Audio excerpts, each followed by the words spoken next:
I think the biggest challenge for future generations of Jews in Poland will be to still ask themselves as many questions as we do. Because I think for as long as we ask ourselves every day what it means to be Jewish, in what way do we want to be Jewish? In what ways do we want to be Jewish?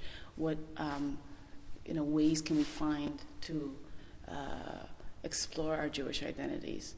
I think as long as those are questions and not ready-made models, that's as long as we will be a vital community, and future generations will be able to find their own answers to these questions. So I think that's the biggest challenge.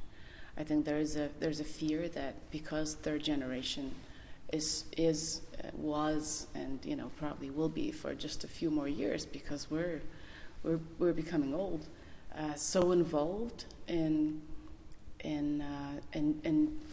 talking about Jewish identity and discussing Jewish identity, that perhaps our children will consider themselves ready-made. They won't need to go through everything that we went through, because they thought, okay, it's done.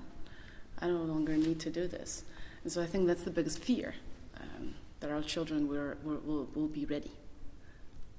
I think the idea of not being figured, the idea of being in the process of becoming, is one that can keep a community going, and